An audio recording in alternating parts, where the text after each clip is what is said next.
Hello student, स्वागत है आपका अपने यूट्यूब चैनल पे। इस चैनल पे हम यूपीएससी से रिलेटेड कंटेंट को स्टडी करते हैं और उसे इजी से इजी लैंग्वेज में समझने की कोशिश करते हैं। आज का हमारा चैप्टर है एयर। ठीक है, हवा के बारे में पढ़ने वाले हैं हम इस चैप्टर में।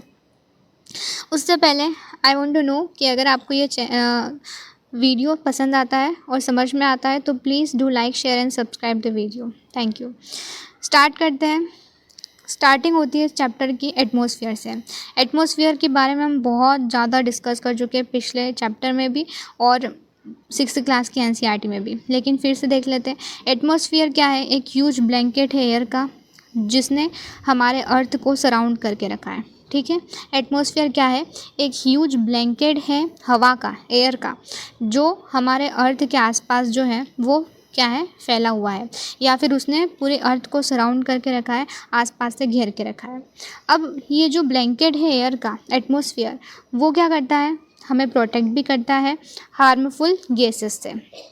क्या करता है? हार्मफुल गैसेस से या हार्मफुल इफ़ेक्ट जो है सन की रेस के, उससे हमें प्रोटेक्ट करता है, जिसे हम यूवी रेस कहते हैं। अल्ट्रावायलेट रेडिएशन जो आती है सन की, उससे हमें प्रोटेक्ट भी करता है ये ब्लैंकेट।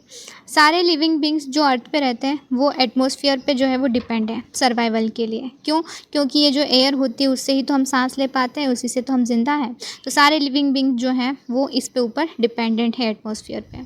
दूसरी बात ये आती है कि अगर ये ब्लैंकेट नहीं होता, अगर ये जो एयर का ब्लैंकेट नहीं होता, हमारा एटमॉस्फेयर नहीं होता ना अर्थ के ऊपर, तो या तो हमारी अर्थ पूरी तरीके से फ्रीज़ हो जाती या फिर पूरी तरीके से जल जाती। ठीक है, जल जाती दिन के समय में और फ्रीज़ हो जाती रात में, नाइट में। ठीक है, ये कारण क्या है इसका मैं बताती हूँ। देखो, CO2 का नाम सुना होगा, जो एक इम्पॉर्टेंट गैस है। ठीक है, इम्पॉर्टेंट गैस है जो रिलीज़ कौन करता है? ह्यूमंस, एनिमल्स, या फिर कुछ ऐसे मिनरल्स जिनको बर्न करके ये गैस जो है वो रिलीज़ होती है। जैसे कोल है, अलग अलग फ्यूल्स हैं, उनको जब हम बर्न करते हैं, जलाते हैं, तो CO2 गैस जो है वो रिलीज़ होती है एटमॉस्फेयर में। ठीक है, ये गैस रिलीज़ होती है एटमॉस्फेयर में, तो जितनी भी सन की हीट जो है, सन की रेज़ हमारे अर्थ पे पहुंची है, तो वो गैस CO2 क्या करती है? इसको अपने अंदर ट्रैप करके रखती है, अपने अंदर ट्रैप करके रखती है।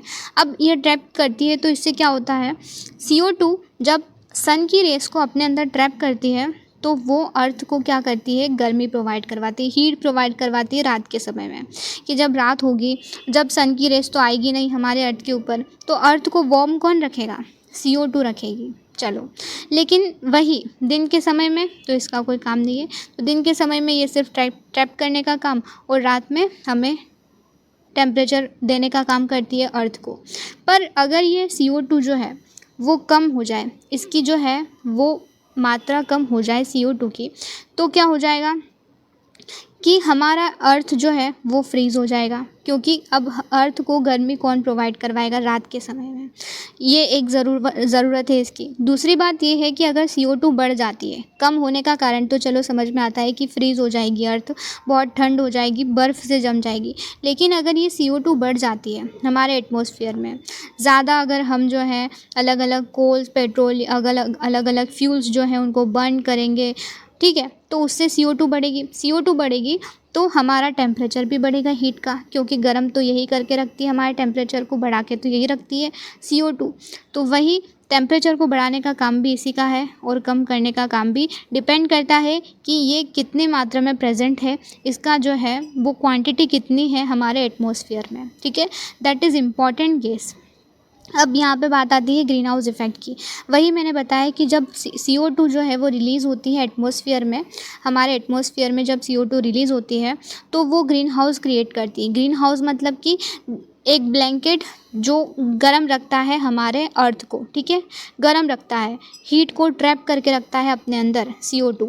ठीक है, तो उसी को ग्रीन हाउस गैस कहते हैं। इसी वजह से इसको ग्रीन हाउस गैस कहते हैं, क्योंकि ये हमारे अपने अंदर क्या करती है? हीट को ट्रैप करके रखती है, और टेम्परेचर बढ़ाने का काम अर्थ का वो इसी का है। ठीक है, ऐसा बुरी बात नहीं है CO2 की कोई मतलब CO2 कोई बुरी गैस है, ठीक है, इंपॉर्टेंट गैस है ये हमारे सर्वाइवल के लिए। लेकिन अगर CO2 ज़्यादा हो जाती है, इसका अमाउंट अगर बढ़ जाता है हमारे एटमॉस्फेयर में, अगर ज़्यादा फैक्ट्री में धुआं निकल रहा है, ज़्यादा कार से फ्यूम्स निकल रहा है, ठीक है, ज़्यादा CO2 अगर बढ़ गया एटमॉस्फेयर में तो क्या हो जाएगा, ग्लोबल वार्मिंग, टेम्परेचर बढ़ेगा।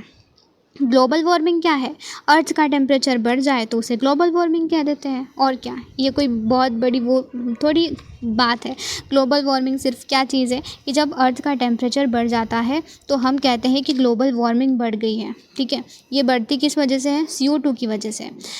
तो अब ग्लोबल वार्मिंग होगी, टेम्परेचर बढ़ेगा, तो हमारे जितने भी जो क्या है कि स्नो माउंटेन्स है, या जहाँ पे भी स्नो फैला हुआ है, स्नो मतलब बर्फ़ जो है, पहाड़ियाँ हैं, वो पिघलने लग जाएगा बर्फ़, ठीक है। और बर्फ़ पिघलने से क्या है, वो कहाँ पे जाएगा, रिवर्स में। रिवर्स का जो वाटर है वो कहाँ जाएगा, ओशन में। तो इन सब की वजह से जो ओशन, सी है, रिवर से उनके आसपास वाला जो एरिया है वो क्या हो जाएगा, डूबने लग जाएगा। डूबने लग जाएगा तो हमारा जो आसपास वाला एरिया डूबने की वजह से ये क्रिएट होगी प्रॉब्लम, ठीक है। कोस्टल एरियाज़ हैं, वहाँ पे फ्लड आएगा। तो इस वजह से कहा जाता है कि कंट्रोल करना बहुत ज़्यादा ज़रूरी है, बैलेंस बना के रखना बहुत ज़्यादा ज़रूरी है CO2 का, ठीक है। ये कम भी नहीं होनी चाहिए और ज़्यादा भी नहीं होनी चाहिए। अगर ज़्यादा होगी तो इसकी वजह से ग्लोबल वार्मिंग होगी। ग्लोबल वार्मिंग का मतलब है कि अर्थ का टेम्परेचर बढ़ेगा। और CO2 अगर कम हुई तो क्या होगा, कम तो नहीं होगी वैसे, लेकिन अगर कम हुई तो अर्थ फ्रीज़ हो जाएगी। इस वजह से CO2 इम्पॉर्टेंट भी है, लेकिन इसका बैलेंस भी होना बहुत ज़्यादा ज़रूरी है। अब यहाँ पे बताया जा रहा है एटमॉस्फेयर का कंपोजिशन। एटमॉस्फेयर का कंपोजिशन क्या है कि हमारा एटमॉस्फेयर किन किन चीज़ों से मिलके बना हुआ है। जैसे अर्थ नहीं है कि अर्थ पे अंदर बहुत सारी लेयर्स होती हैं, क्रस्ट होती है, मेंटल होती है, कोर होती है। ऐसे ही अर्थ के ऊपर भी तो एटमॉस्फेयर है, और एटमॉस्फेयर की भी बहुत सारी लेयर्स होती है। इसके बारे में पता चलेगा। देखो, एटमॉस्फेयर जो है ना वो मिक्सचर है गैसेस का। बहुत सारी गैसेस जो है ना आपको एटमॉस्फेयर में मिलेगी। सबसे ज़्यादा जो है यहाँ पे मिलती है हमें नाइट्रोजन और ऑक्सीजन। बहुत ज़्यादा अमाउंट में आपको मिलेगी, बल्क में, ठीक है, बहुत ज़्यादा अमाउंट में नाइट्रोजन और ऑक्सीजन। फिर कार्बन डाइऑक्साइड भी मिलेगी, फिर हीलियम है, ओजोन है, ऑर्गन है, हाइड्रोजन है। ये भी अलग अलग गैसेस हैं जो हमें हमारे एटमॉस्फेयर में मिलती है, ठीक है। जो एटमॉस्फेयर हमारा इन सब गैसेस से मिलके बना हुआ है। अब अगर मैं बात करूँ, इन गैसेस के अलावा हमारे एटमॉस्फेयर में डस्ट पार्टिकल्स भी प्रेजेंट होते हैं, ठीक है। देखो, ये हमारे पास में बहुत इम्पॉर्टेंट जो है डायग्राम है कि कितनी नाइट्रोजन है हमारे एटमॉस्फेयर में, 78%। ऑक्सीजन कितनी है, 21%। कार्बन डाइऑक्साइड कितनी है, 0.03%। ऑर्गन 0.93%। और दूसरी गैसेस जो है वो 0.04%। इनका कंपोजिशन जो है वो याद रखना, इनका परसेंटेज, कौन सी गैस जो है वो कितने अमाउंट में हमारे एटमॉस्फेयर में प्रेजेंट है, वो याद रखने की ज़रूरत है। एटमॉस्फेयर बहुत प्लेंटीफुल गैस है हमारे एयर में। देखो, ऑक्सीजन का तो चलो समझ में आता है कि ये इससे हम सांस लेते हैं तो ज़रूरी है। नाइट्रोजन का क्या इंपॉर्टेंस है, नाइट्रोजन जो है ना वो प्लांट्स इंटेक करते हैं। जो प्लांट्स होते हैं, ट्रीज़ होते हैं, उनके लिए नाइट्रोजन इम्पॉर्टेंट है, क्योंकि वो इसको इनहेल करते हैं। मतलब उनके सर्वाइवल के लिए क्या है, नाइट्रोजन ज़रूरी है। प्लांट को ज़रूरत होती है नाइट्रोजन की अपने सर्वाइवल के लिए। कैसे, प्लांट डायरेक्ट तो लेते नहीं है नाइट्रोजन, वो लेते हैं बैक्टीरिया की हेल्प से। जैसे कि एटमॉस्फेयर में है नाइट्रोजन, ठीक है, नाइट्रोजन एटमॉस्फेयर में है, लेकिन प्लांट को चाहिए, वो लेंगे नहीं डायरेक्ट। तो बैक्टीरिया जो होते हैं इन प्लांट्स की रूट में प्रेजेंट होते हैं। सॉइल में बैक्टीरिया होते हैं इन्हीं प्लांट की रूट्स में, तो वो नाइट्रोजन को लेते हैं और इसका फॉर्म बदलते हैं, ठीक है। नाइट्रोजन का फॉर्म बदल के ये प्लांट्स को प्रोवाइड करवाते हैं। इस तरीके से प्लांट जो है इस नाइट्रोजन का यूज़ करते हैं जब अपना फूड प्रिपेयर करने में, ठीक है, उस चीज़ में नाइट्रोजन यूज़ होती है। अब अपन ह्यूमन बींग्स जो हैं या एनिमल्स हैं वो क्या करते हैं, कार्बन डाइऑक्साइड रिलीज़ करते हैं। इसी तरीके से प्लांट्स जो होते हैं, ट्रीज़ जो होते हैं, वो ऑक्सीजन रिलीज़ करते हैं, ठीक है। तो ये ऑक्सीजन रिलीज़ करते हैं और कार्बन डाइऑक्साइड लेते हैं, अपना फूड प्रिपेयर करते हैं, और उसी से ऑक्सीजन ह्यूमंस और एनिमल्स लेते हैं और कार्बन डाइऑक्साइड। तो ये बैलेंस बना के रखा है नेचर ने, ठीक है, कि ह्यूमंस का जो CO2 है वो प्लांट्स ले लेंगे, और प्लांट्स का जो O2 है, ऑक्सीजन है, वो ह्यूमंस ले लेंगे। इस वजह से बैलेंस बना रहेगा, ठीक है। लेकिन ह्यूमंस ने क्या किया, ह्यूमंस ने ये जो अलग अलग चीज़ें बनाई, ठीक है, जिसकी वजह से ये बैलेंस बिगाड़ा। ये इम्बैलेंस जो है ना, इस वजह से जब हम ट्रीज़ को कट करते हैं, क्योंकि ट्रीज़ जो है वो ऑक्सीजन प्रोवाइड करवाते हैं, CO2 को अपने अंदर लेते हैं ताकि टेम्परेचर बढ़े नहीं, लेकिन हम ट्रीज़ काट देते हैं अपनी नीड को फुलफ़िल करने के लिए, तो CO2 का प्रेजेंट बढ़ जाता है हमारे एटमॉस्फेयर में, टेम्परेचर बढ़ता है, ग्लोबल वार्मिंग बढ़ती है, और फिर हम कहते हैं कि सिचुएशन बिगड़ रही है। हम ही तो बिगाड़ रहे हैं ट्रीज़ को काट कर, ठीक है। तो ये सिचुएशन एग्जिस्ट करती है, इस वजह से हमें क्या करना चाहिए, बैलेंस बना के रखना चाहिए हमारा CO2 O2, ठीक है। ट्रीज़ को कट नहीं करना है, ज़्यादा से ज़्यादा हो सके तो ट्रीज़ लगाने हैं। अब यहाँ पे आता है कि चलो ये तो समझ में आ गया CO2 का इम्पोर्टेंस हमें।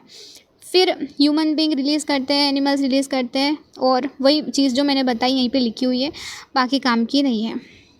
जब ये जो फ्यूल्स जलते हैं, है ना, और कोल्स हैं, ऑयल्स हैं, तो वो billions of ton carbon dioxide को एटमॉस्फेयर में बढ़ा देते हैं।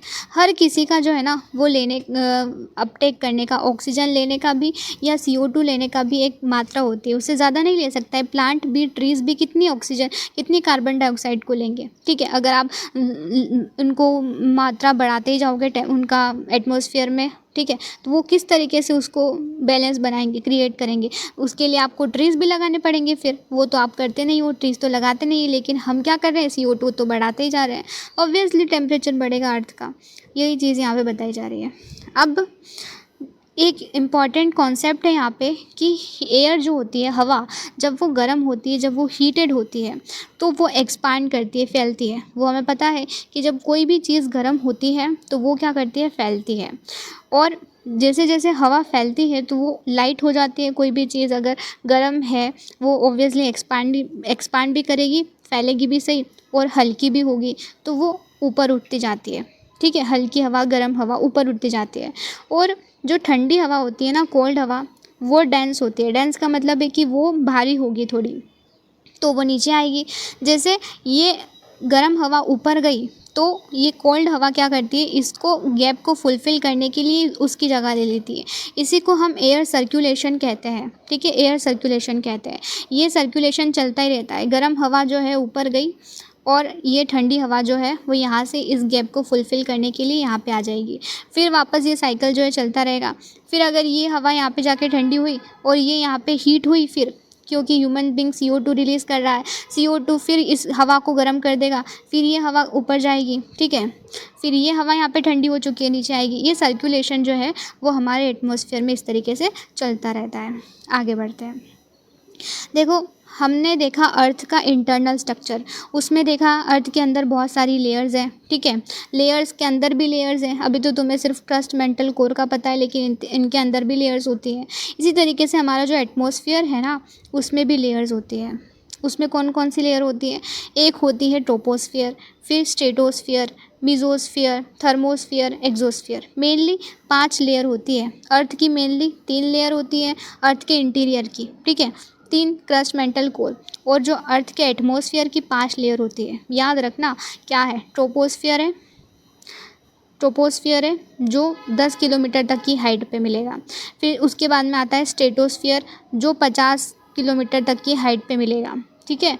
फिर आता है मीजोस्फियर जो 80 किलोमीटर तक की हाइट पे मिलेगा। मतलब सरफेस से डिस्टेंस तय हो रही है इनकी, जैसे जैसे ऊपर जाएंगे तो अलग अलग लेयर्स जो हैं वो आपको मिलती जाएंगी। सबसे नीचे जो है आपके पास में आता है ट्रोपोस्फियर, फिर उसके ऊपर स्ट्रेटोस्फियर आता है, फिर उसके ऊपर मीजोस्फियर आता है, फिर उसके ऊपर थर्मोस्फियर, और लास्ट में एक्सोस्फियर, जहाँ पे ख़त्म हो जाता है हमारा एटमॉस्फेयर और फिर यूनिवर्स स्टार्ट हो जाता है, अंतरिक्ष जिसे हम कहते हैं, ठीक है।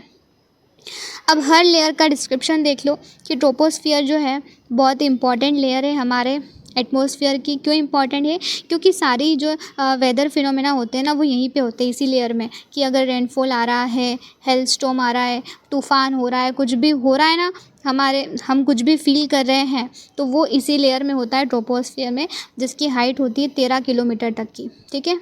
एवरेज बोला जा रहा है 13 किलोमीटर तक की इसकी हाइट होती है। और जो हम हवा में सांस लेते हैं वो एयर यहीं पे प्रेजेंट होती है ज़्यादातर। फिर आगे बढ़ते जाएंगे तो ऑक्सीजन की लेवल कम होता जाएगा, दूसरी गैसेस जो हैं वो मिलती जाएंगी आगे। इस वजह से ट्रोपोस्फियर में ज़्यादातर आपको ऑक्सीजन मिलेगी, रेनफॉल है, सारे फिनोमेना यहीं पे होते हैं।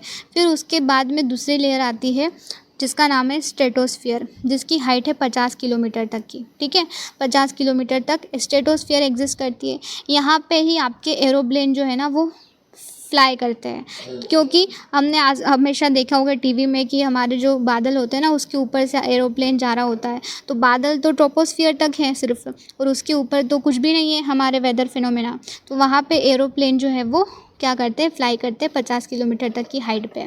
और इसी लेयर में आपको ओजोन गैस भी मिलेगी जो हमें यूवी रेज से प्रोटेक्ट करती है। यूवी रेज क्या है? Ultraviolet rays. ये सन की रेज होती हैं जो अगर हमारे पास में पहुंच जाए ना, ठीक है, अगर ये टच कर ले हमें तो बहुत सारी स्किन रिलेटेड इश्यूज़ हो सकते हैं। स्किन कैंसर तक का सिचुएशन बन सकता है अगर यूवी रेज हम तक पहुंच जाए। इस वजह से ये जो ओजोन लेयर होती है ना, O3, ये हमें प्रोटेक्ट करती है इस यूवी रेस से। ये क्या करती है, यहाँ पे प्रेजेंट है, मतलब कि स्ट्रेटोस्फियर में ये ओजोन लेयर प्रेजेंट है, तो इसका ब्लैंकेट बना हुआ है। जब यूवी रेज आएगी तो ये उसको वापस भेज देगी। ठीक है, इसको इंटर नहीं करने देगी अर्थ पे। इस वजह से ये हमें प्रोटेक्ट करती है इस तरीके से। चलो आगे बढ़ते हैं। मेसोस्फियर। मेसोस्फियर की हाइट है 80 किलोमीटर तक की।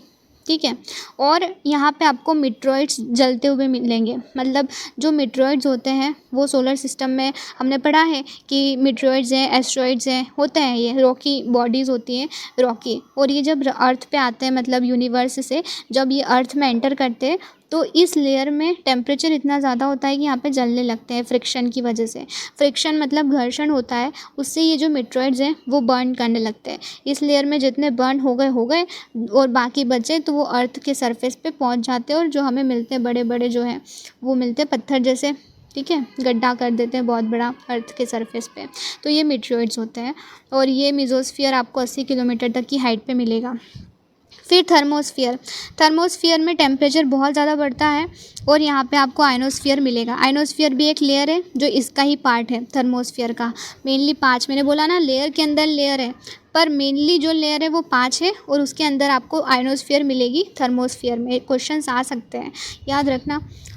इसकी हाइट है 80 से 400 किलोमीटर तक की।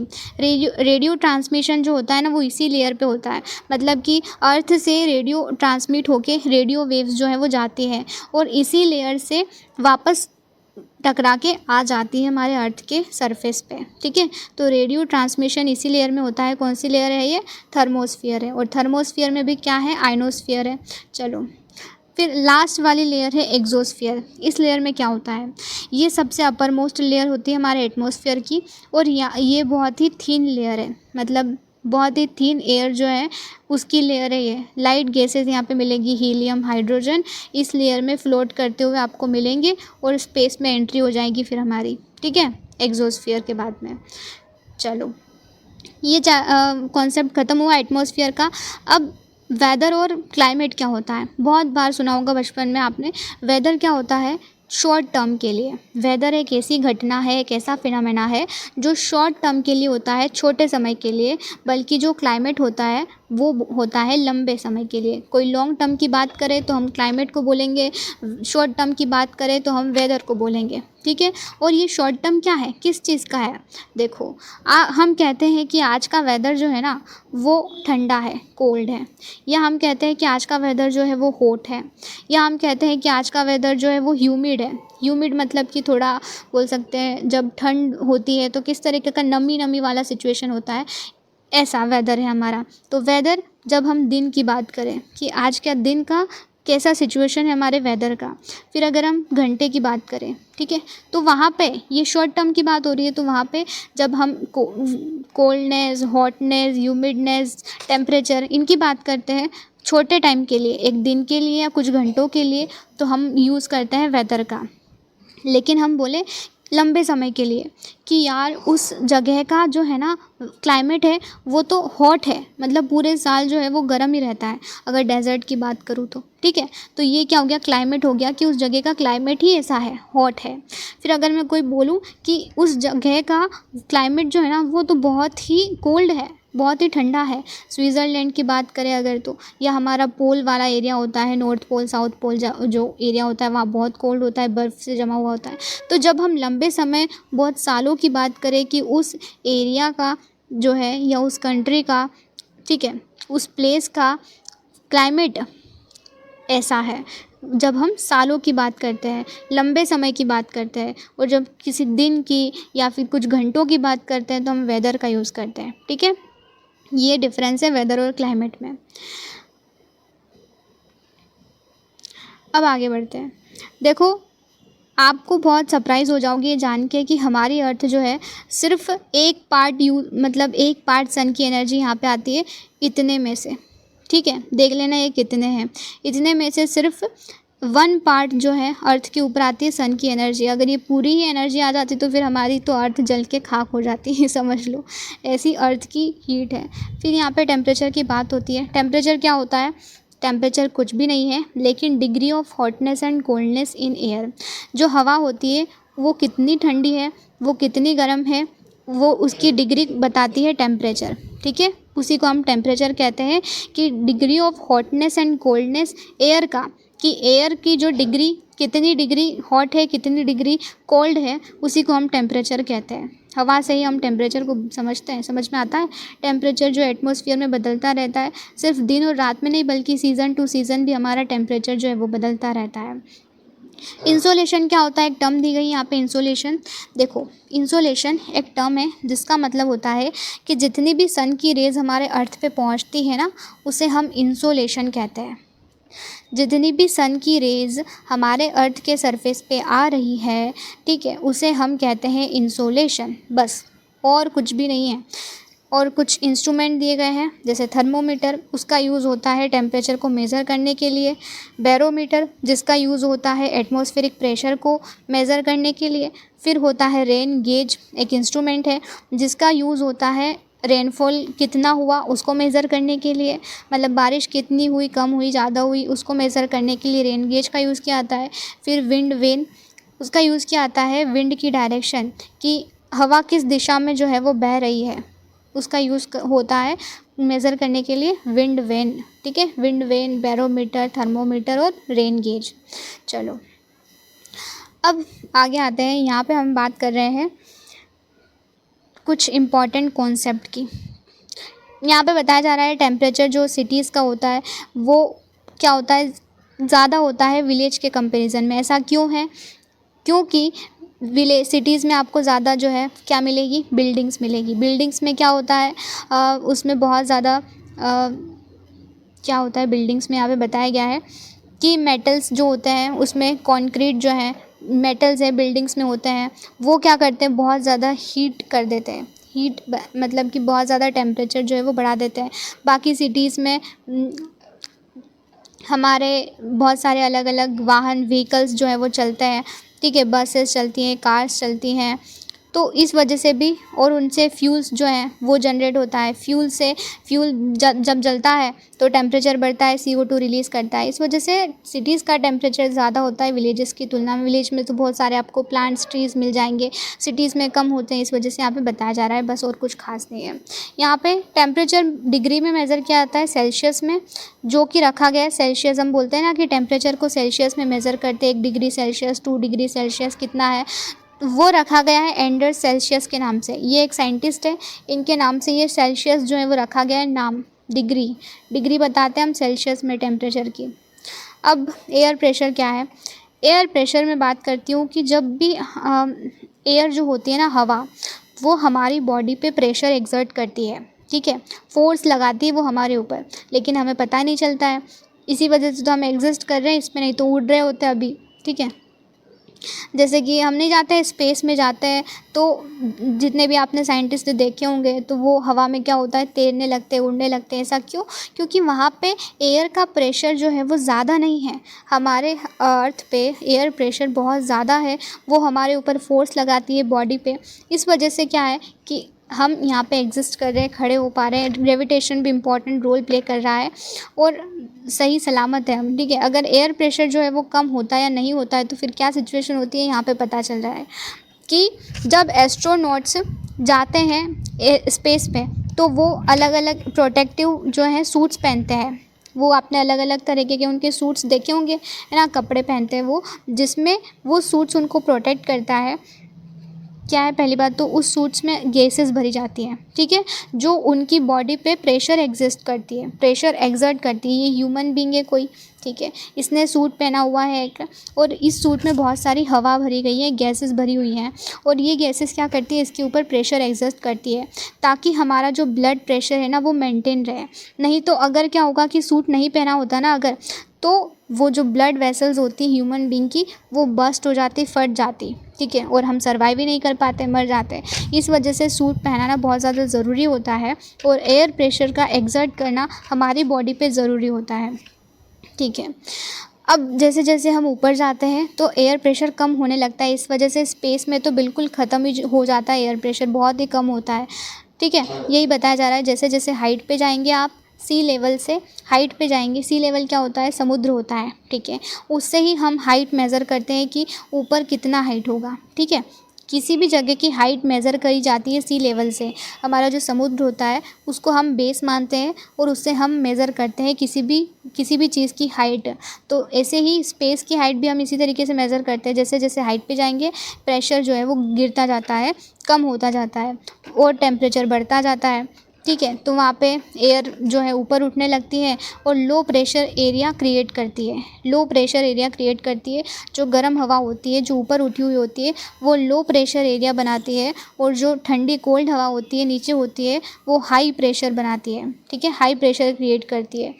अब लो प्रेशर है मतलब कि वहाँ पे लो प्रेशर है मतलब वही कि एयर का प्रेशर कम है, तो हम ऊपर जाएंगे, सांस लेने में तकलीफ़ होगी हमें, और हमारा ये सिचुएशन हो सकती है एग्जिस्ट, ठीक है। इस वजह से हमें ज़्यादा ऊपर नहीं जाना चाहिए। ज़्यादा ऊपर जैसे पहाड़ों पे भी जाते हैं हमें सांस लेने में प्रॉब्लम होने लगती है, इसी वजह से क्या, क्योंकि वहाँ पे लो प्रेशर क्रिएट होता है। अब एयर जो है वो हाई प्रेशर से लो प्रेशर में मूव करती है, एयर हमेशा, याद रखना। जैसे कि वो हाई प्रेशर वाली एयर, हैवी एयर, ठंडी हवा जो है वो कहाँ जाएगी, लो प्रेशर वाले एरियाज़ में, ठीक है, लो प्रेशर वाले एरियाज़ में वो जाएगी, कोशिश करती है। ये कॉन्सेप्ट है बहुत बड़ा 12th में, लेकिन अब भी सिर्फ इतना याद रखना कि एयर हमेशा हाई प्रेशर से लो प्रेशर में मूव करती है।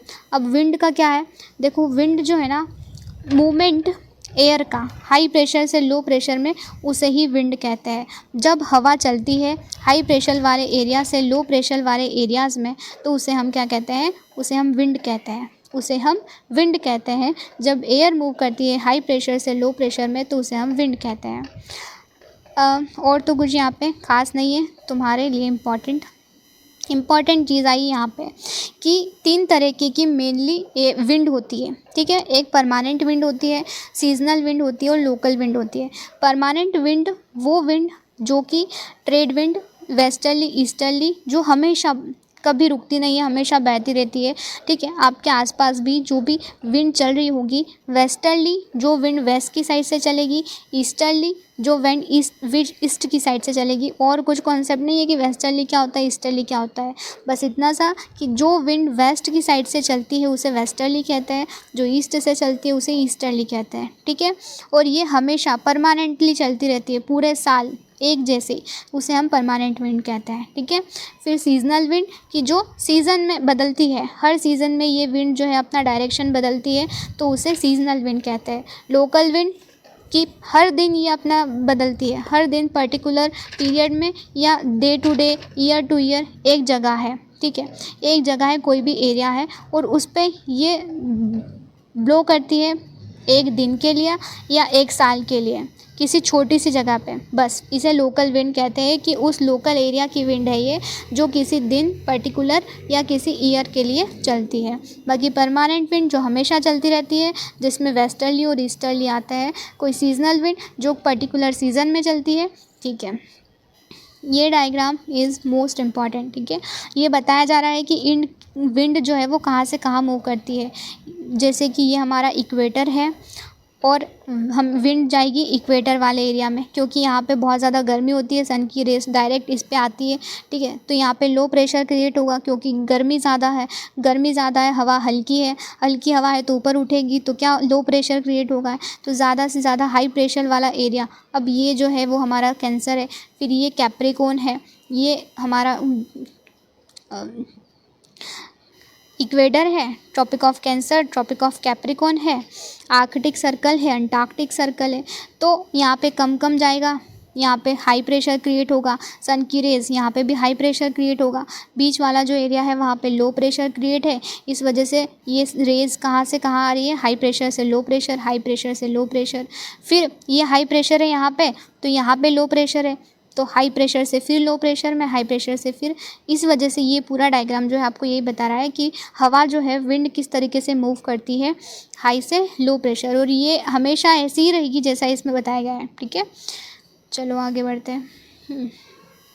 ख़त्म होने वाला ये चैप्टर, लेकिन बस एक कॉन्सेप्ट इम्पॉर्टेंट, सिर्फ मॉइस्चर जब किसी भी समय एयर में रहेगा। मॉइस्चर क्या होता है, पहली बात तो कि जब वाटर होता है, पानी हमारा, ठीक है, पानी को हम उबालते हैं, गर्म करते हैं, तो उसमें से वेपर्स निकलते हैं। ठीक है, वेपर्स मतलब क्या है, वेपर्स निकलते हैं उसमें से। वाटर को जब हम गर्म करते हैं तो उसमें से वेपर्स निकलते हैं, और वेपर जाते हैं हमारे इन्वामेंट में हमारे एटमॉस्फेयर में जाते हैं, और वो हवा के साथ में मिल जाते हैं। अब हवा के साथ में वो वेपर्स मिल जाते हैं तो उसे हम कहते हैं मॉइस्चर या ह्यूमिडिटी, कि वो मॉइस्चर जो है जब एयर में होगा किसी भी समय तो उसे हम ह्यूमिडिटी कह देते हैं।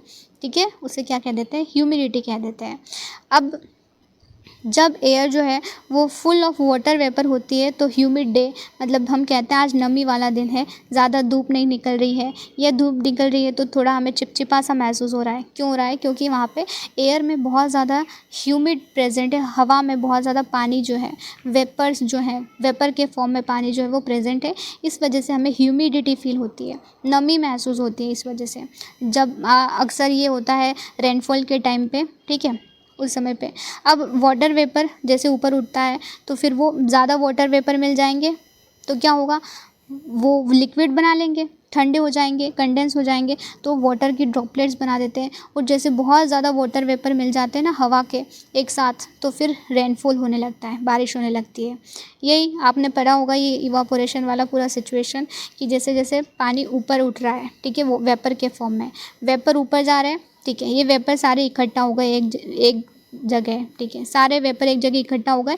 अब ये ज़्यादा इकट्ठा हो गए तो सारे लिक्विड से भर गए, वाटर की ड्रॉपलेट्स बना ली।